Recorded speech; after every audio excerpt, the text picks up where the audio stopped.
السلام علیکم حاضرین ناظرین سامعین، میں آپ کا میزبان ڈاکٹر شہزاد شمیم، اور آج کی جو قرآن کی جو نشست ہے اس میں ذکر کریں گے میرے استاد محترم جناب انجینئر محمد طفیل شاد صاحب، قرآن کا معاشی نظام، سورہ انفال 41 آیت اور سورہ الحشر سے یہ جناب تفسیر فرمائیں گے۔ تو میں استاد محترم سے گزارش کروں گا کہ ہمیں قرآن کی روشنی میں اس کے بارے میں قرآن کا معاشی نظام اصلاً ہے کیا، اور یہ ہمیں کیا ہدایت دیتا ہے، کیا حکم دیتا ہے۔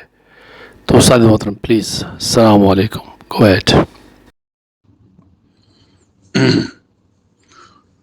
بسم اللہ الرحمن الرحیم۔ آج 26 جنوری ہے، سن ہے 2023 اور دن ہے جمعرات کا۔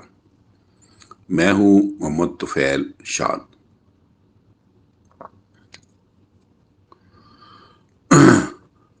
حاضرین و سامعین السلام علیکم۔ آج ہمارا اسپیشل درس ہے، اسپیشل ایپیسوڈ ہے ڈاکٹر شہزاد شمیم صاحب کی فرمائش کے اوپر کہ قرآنی معاشی نظام کیا ہے قرآن کریم کی روشنی میں۔ تو مجھے جو قرآن کریم سے اس کا جو ماہ حاصل ہے وہ میں پیش کیے دیتا ہوں۔ اس سلسلے میں سورہ انفال کی 41ویں آیت جو ہے وہ آپ کے سامنے تلاوت کرتا ہوں، پھر اس کو سمجھیں گے۔ اس آیت میں مال غنیمت کا جو حصول ہے وہ ایک لازمی امر ہے۔ تو مال غنیمت کی تقسیم کے متعلق جو وضاحت ہے وہ اس آیت میں دی گئی ہے، وہ میں پیش کر دیتا ہوں۔ بسم اللہ الرحمن الرحیم۔ وَاعْلَمُوا أَنَّمَا غَنِمْتُم مِّن شَيْءٍ فَأَنَّ لِلَّهِ خُمُسَهُ وَلِلرَّسُولِ وَلِذِي الْقُرْبَى وَالْيَتَامَى وَالْمَسَاكِينِ وَابْنِ السَّبِيلِ إِن كُنتُمْ آمَنتُم بِاللَّهِ وَمَا أَنزَلْنَا عَلَىٰ عَبْدِنَا يَوْمَ الْفُرْقَانِ يَوْمَ الْتَقَى الْجَمْعَانِ وَاللَّهُ عَلَىٰ كُلِّ شَيْءٍ قَدِيرٌ۔ 8/41 سورہ انفال کی 41ویں یہ آیت ہے۔ اب اس کا مفہوم میں پیش کیے دیتا ہوں۔ پس جانے رہو کہ بلا شبہ فتح کے بعد میدان جنگ میں جو زائد مال تم حاصل کرو، پس بے شک اس کا پانچواں حصہ سے مراد ہے 1/5 حصہ، یعنی 20% جو ہے۔ پانچواں حصہ اللہ اور اس کے رسول یعنی اسلامی مرکز ملت بیت المال کے لیے ہے۔ میں پھر دہرا دیتا ہوں کہ جو سرپلس منی ہے، سورہ انفال کا نام ہی اس لیے رکھا گیا ہے کہ جو سرپلس منی ہے اس کا پانچواں حصہ جو ہے 20% جو ہے اس کے اللہ اور اس کے رسول یعنی اسلامی مرکز ملت بیت المال کے لیے ہے، یعنی مجاہدوں کے قریبیوں کے لیے ہے، اور بے سہارا لوگوں کے لیے ہے، اور ان کے لیے جن کے کاروبار ساکن ہو جائیں، اور مسافروں کے لیے ہے۔ اگر تم اللہ پر اور اس حکم پر ایمان رکھتے ہو جو ہم نے اپنے بندے پر فیصلے کے دن نازل کیا، جس دن دو جماعتیں آپس میں ٹکرائیں۔ حقیقت یہ ہے کہ اللہ تعالی ہر چیز کے صحیح قانون متعین کرنے والا ہے۔ سامعین کرام، اس آیت میں تقریباً 7 ایسے پوائنٹ ہیں کہ یہاں واللہ علی کل شیء قدیر، آخری لفظ جو ہے یہ بہت ہی معنی خیز ہے۔ تو ہم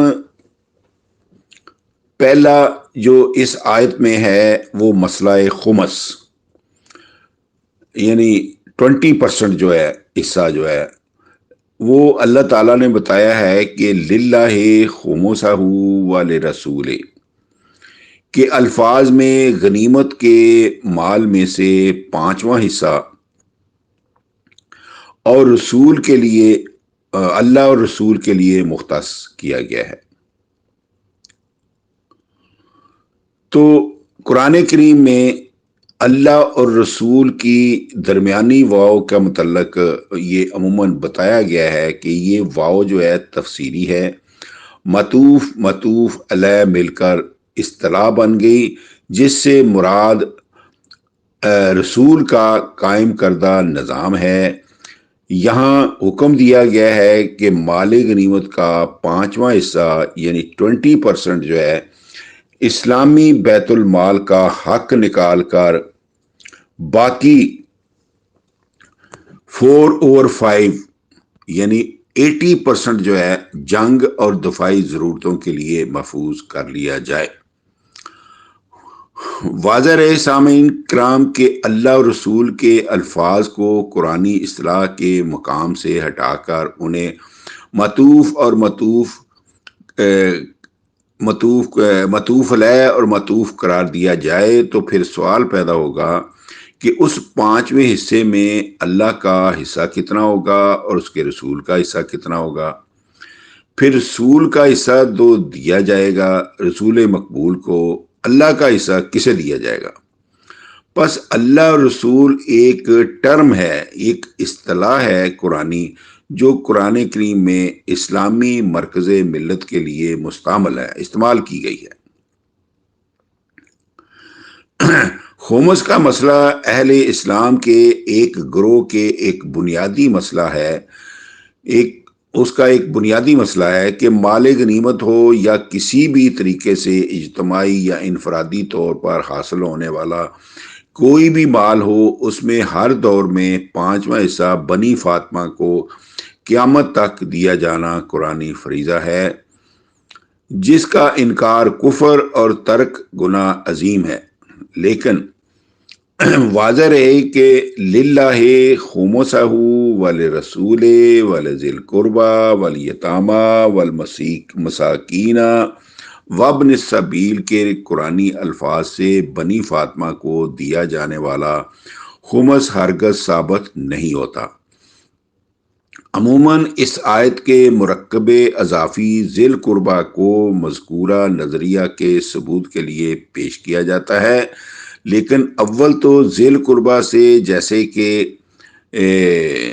آگے تفصیلاً جو ہے ذکر آ رہا ہے، بنی فاطمہ ثابت ہے ہی نہیں ہوتا، بنی فاطمہ ثابت ہی نہیں ہوتا۔ تو اگر ایک سیکنڈ کے لیے ذی القربہ کا معنی بنی فاطمہ لے بھی لیا جائے تو ان کا حصہ خمس کا چھٹا یعنی کل کا 30واں حصہ بنتا ہے، کیونکہ خمس میں اللہ، رسول، ذی القربہ، یتامہ، مساکین، وابن السبیل 6 حصے دار موجود ہیں۔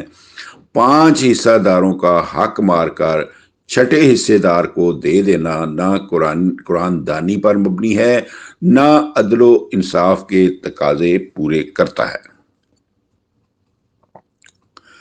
سامعین کرام، مال غنیمت جو ہے یہ لوٹ کا مال نہیں۔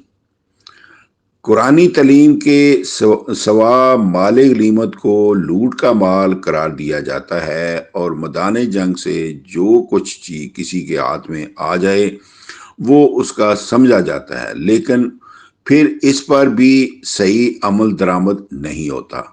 میدان جنگ کا بڑا افسر چھوٹے افسر سے اور چھوٹا افسر عام سپاہی سے اچھی چیز چھین لیتا ہے۔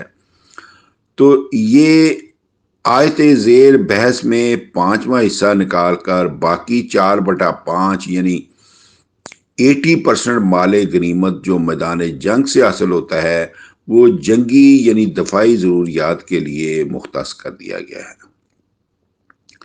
پھر آیا ہے ان کنتم آمنتم باللہ، اس ان الفاظ کے ساتھ ایمان کی شرط قرار دیا گیا ہے، یعنی جو کوئی مال غنیمت میں غبن کرے وہ دائرہ ایمان سے خارج ہو جاتا ہے۔ جو مجاہد میدان جنگ میں کام آ جائیں، قتل ہو جائیں، ان کے متعلق کہا گیا ہے کہ انہیں مرے ہوئے گمان نہ کیا کرو۔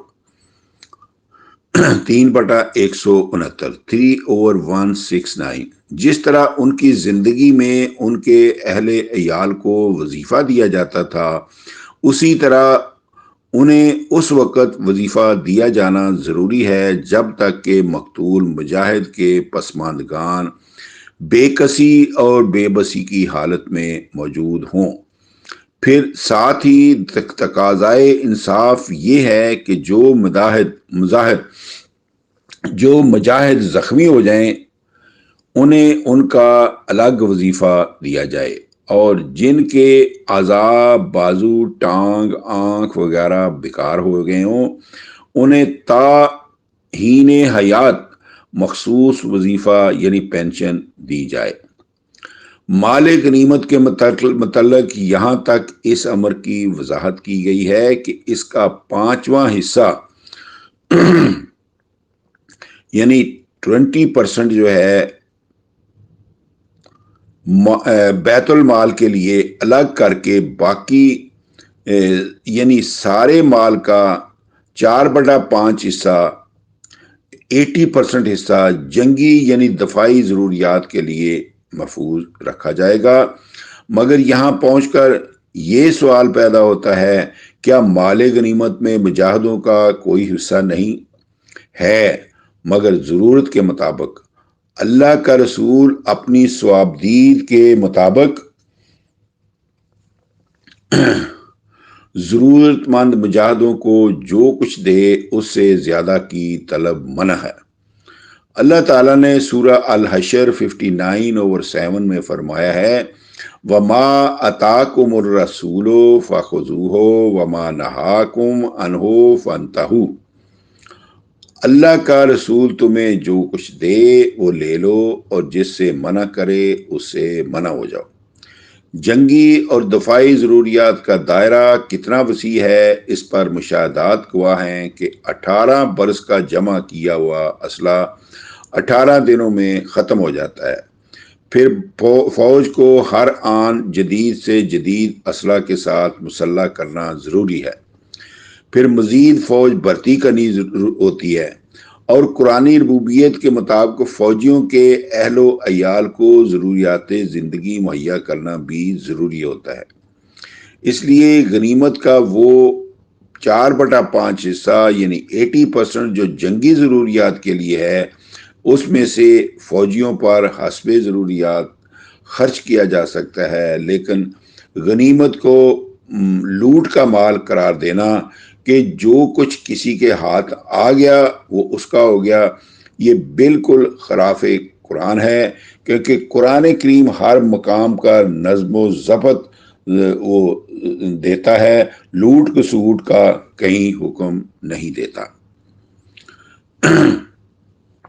پھر دوسرا پوائنٹ، للہ خمسہ ورسول ولذی القربی کے جملہ میں لے ذی القربی سے ما قبل جو واو آئی ہے وہ واو تفسیری بمانی یعنی ہے۔ قرآن مجید میں واو بمانی یعنی کے ثبوت کے لیے غور کیجئے، تلک الآیات الکتاب والقرآن مبین 15/1۔ واو تفسیری ہے، آیت زیر بحث میں والیتاما والمساکین وابن السبیل میں یہ تینوں وائیں جو ہیں یہ جمع کی آئی ہے، اور مفہوم یہ ہے کہ مال غنیمت جو ہے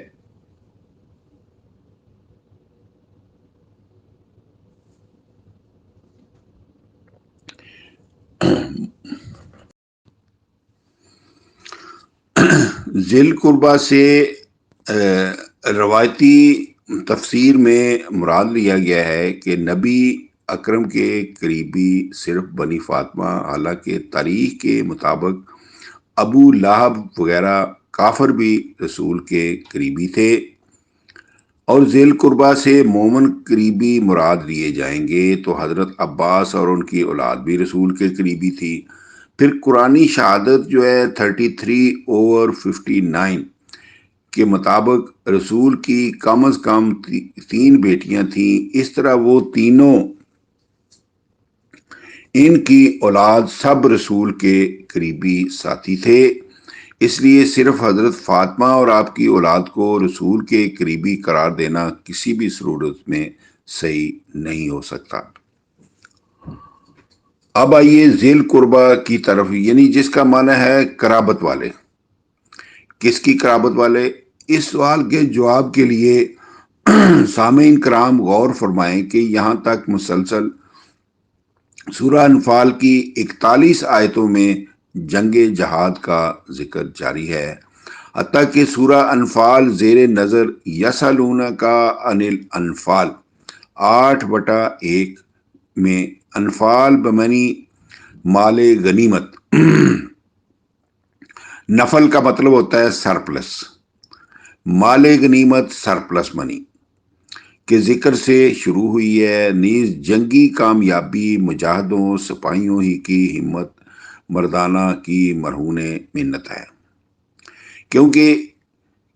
اس لیے کہ اگرچہ جنگ اور دفاع کے لیے اسلحہ نہایت ضروری چیز ہے، مگر وہ مجاہدوں کے بغیر بیکار محض ہے۔ اسلحہ خود بہت نہیں چلا کرتا، جنگ میں اولین اہمیت سپاہیوں مجاہدوں ہی کو حاصل ہے۔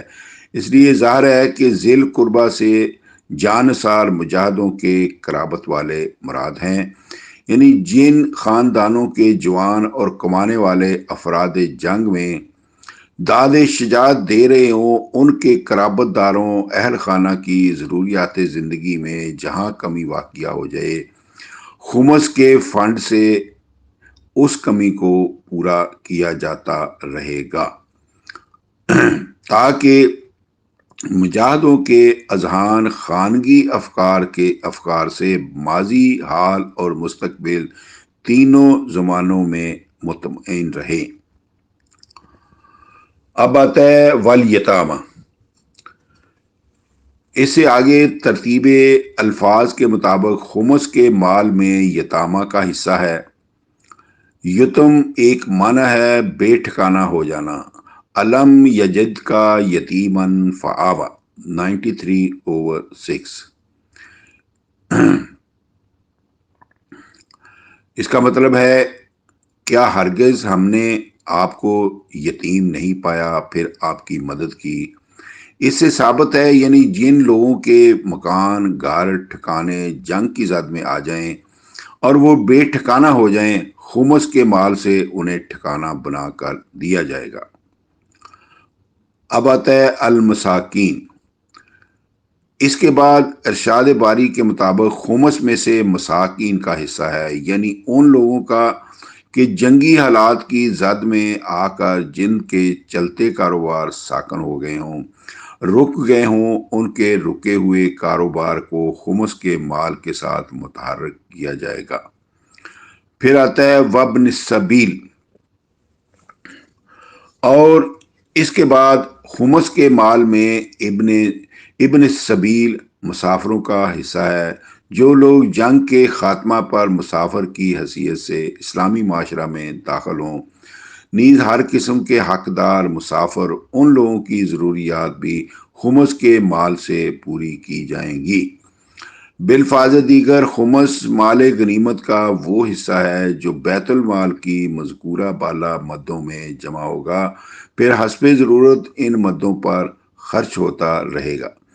اس کے برعکس مال غنیمت کو لوٹ کا مال قرار دینے ہی سے غیر مسلم اقوام میں یہ تصور قائم ہو چکا ہے کہ مسلمان ابتدائے اسلام سے لٹیرے محض ہیں، نعوذ باللہ نعوذ باللہ۔ واللہ علی کل شیء قدیر۔ اس کا معنی قرآن کریم میں کئی کا بار لکھا جا چکا ہے کہ بے شک اللہ تعالیٰ فتح شکست سمیت ہر چیز کے صحیح صحیح اندازے پیمانے اور قوانین مقرر کرنے والا ہے۔ اس جملہ میں لفظ قدیر مادہ قدر کاف دال رے قدر سے صفت مشبہ ہے، پس چونکہ قدر کا معنی اندازہ پیمانہ اور قانون ہے، اس لیے قدیر صفت مشبہ کا معنی اس کے سوا نہیں، صحیح صحیح اندازے اور پیمانے قوانین مقرر کرنے والا۔ تو سامعین کرام، یہ تھا قرآنی معاشی نظام جس میں مال غنیمت کی تقسیم کا ذکر آتا ہے۔ تو اس کے علاوہ بھی سورہ حشر میں ہے، اس کا میں انشاءاللہ پھر بعد میں ذکر کروں گا۔ آج کے درس میں اتنا ہی۔ وما علینا الا البلاغ، فی امان اللہ۔ اللہ حافظ۔ خواتین حضرات، اسی کے ساتھ آج کی قرآن کی نشست قرآن کا معاشی نظام اپنے اختتام کو پہنچا۔ جلدی آپ کی خدمت میں نئے ٹاپک کے ساتھ حاضر ہوں گے۔ اجازت دیجیے۔ پاکستان زندہ باد۔